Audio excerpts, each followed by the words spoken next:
Hey, I'd like to welcome you to another episode of the Mission Matters Business Podcast, your source for all things business. My name is Adam Torres. You can follow me on Instagram at AskAdamTorres. Keep up with my book releases, book tour schedule, signings, all that other good stuff. Always love to connect with you there. And as always, if you'd like to apply to become a co-author of one of my upcoming books, just head on over to the website, missionmatters.com, and click on Become an Author to apply. All right, so today is a very special reunion 2020 episode. What is that? That's when I had a guest on in the past, and I liked them so much I had to bring them right on back. So today's return special guest is Charla Baker-Jackson, and she is also known as the Candid Recruiter and author of The Candid Recruiter's Guide of 25 Resume Tips. Charla, welcome back to the show. Hi, Adam. Thanks for having me back. I'm so excited. And you know what? I got your book name wrong. It's the Candid Recruiter's Go-To Guide of 25 Resume Tips, and we're going to get all into that book today because I know there's a lot of people listening that want to get help and tips on their resume. But before we do that, let's get more into what you're doing over at the Candid Recruiter. Now, first, tell us a little bit more about what you're up to. Great. Yeah, at the Candid Recruiter, I am constantly helping people get the jobs of their dreams. And I consider myself to be a talent and brand matchmaker in that I'm the job seeker's leading go-to resource for all job-related conundrums, any questions, any concerns. I'm that person, that staffing professional that has 13 plus years of experience at some of the top organizations in the world. So my overall goal as the Candid Recruiter is to provide that honest career advice and to help people improve as professionals and be their professional best every step of the way. Any type of niches you specialize in or work with more than others? Just because I know there's some people listening and they're like, oh, well, am I the right type of person to call Charla? Yeah, I work with everyone. I've had so much experience across multiple industries. In the past 10 years, my industries have primarily, the industries that I've supported primarily have been entertainment, technology, and advertising, and ad tech.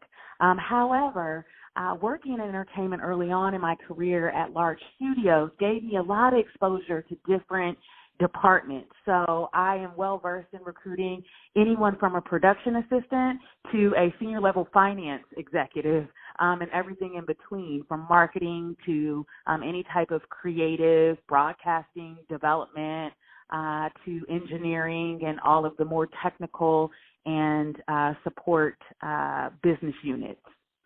So I cover it all, Adam. I like it. Help, people in any area. Because we all have the same concerns. We all want success in whatever area our career may land us, whatever direction we want to pursue. Our goals are often the same.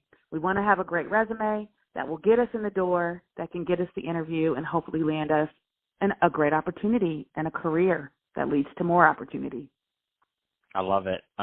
Let's switch it up a bit. I want to get into this book. So the Candid Recruiter's Guide to the Candid Recruiter's Go-To Guide of 25 Resume Tips. So what was the inspiration for this? So the inspiration behind that is I see so many resumes of people that have such great potential, but they just don't get through the door because hiring managers are very judgmental. That's the first thing that I want to say. It's unfortunate, but it's a fact, right? As they should be, right? You don't want to hire. Right. You don't want to put a hiring. You're going to put out the person that hired the hiring manager. Like, you don't want somebody just letting anybody in. Yeah, no, but it's unfortunate that sometimes they only want to see what they want to see on paper. And so sometimes people make senseless mistakes that could keep them from getting their foot in the door. And it could be something so simple. One of the tips that I have is not to put, too much information about your residential location, right? Because for multiple reasons, and I elaborate and give multiple reasons in the book, but the main thing that I see is hiring managers think, oh, well, if they live a certain distance from the office, their commute may be too long. Well, I know from commuting myself that if they've applied to the job or they've expressed interest to the job and they've expressed interest in the job, then they may want the job despite the commute, right? So it's not up to the hiring manager to make that determination that the commute may be too long. And so something as simple as that at the top of the resume could disqualify a candidate before they even get a call from a recruiter, because the hiring manager sees it and they decide that they don't want to move forward out of their own fear and judgments that the person would not be able to make it to work on time. Yeah. And I mean, I'm in LA, so anything, I feel like in LA, anything under an hour is like, okay, for most people. Yeah, I mean, we're used to it here in LA, but, you know, my mom at one point was traveling an hour and a half to get to her job every day, and she did it willingly, happily, and she's in the middle of Ohio, right? So it's not up to the hiring manager to make that determination, particularly if a candidate has expressed interest in the position. So I go into great detail there. I go into great detail. Obviously, there are 25 tips. I'll share another one. Obviously, one that we know that I'm sure you've heard before is the email address, making sure that it's appropriate and a first and last name is included. And there are many reasons for that. The obvious, I mean, you want it to be professional, but even more so than that, you want to make sure that a recruiter, if they lose track of your resume or, you know, they get sidetracked to doing something else, if they need to search in their Google inbox for it or in an applicant tracking system for it, they can type in your name and it will appear.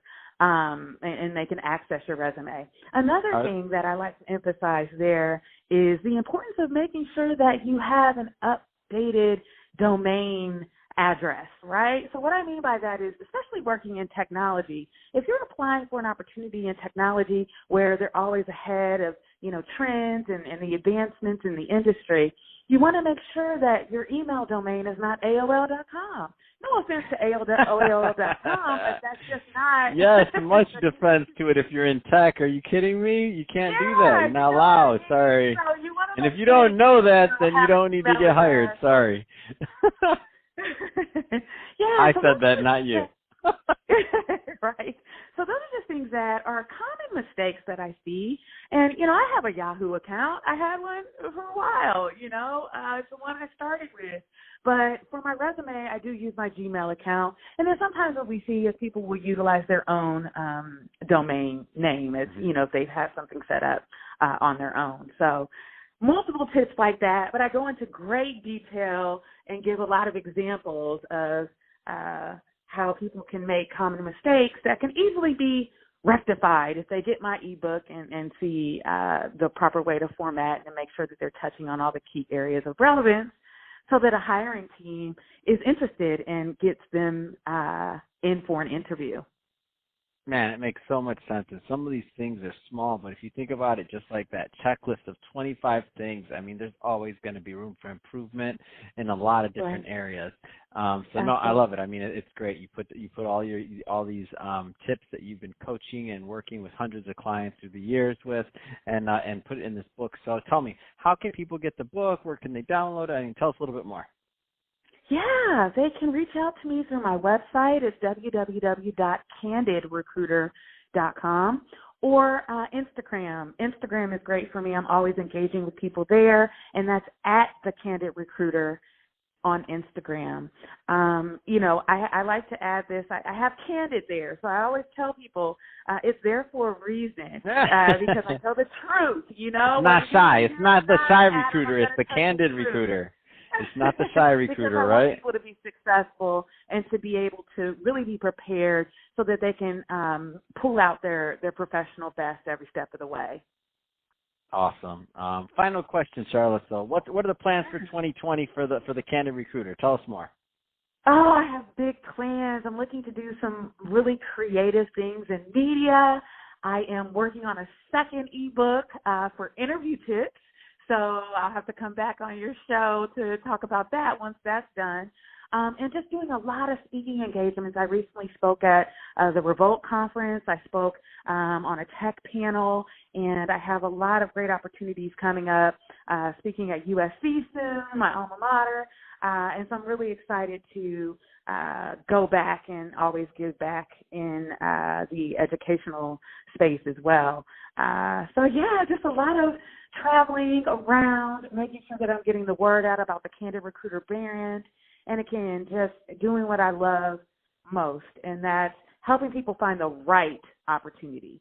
Not just any opportunity, but the right opportunity that settles well and nicely with who they are as a person, because that always matters to align that professional and personal self.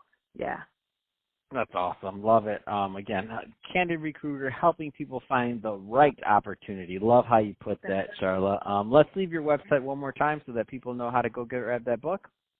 Yeah, so the website is www.candid, there's no the, so www.candidrecruiter.com. And then I did add the on the Instagram site. That handle is at TheCandidRecruiter on Instagram. Fantastic. Well, hey, Charla, been awesome having you back for this reunion 2020 episode.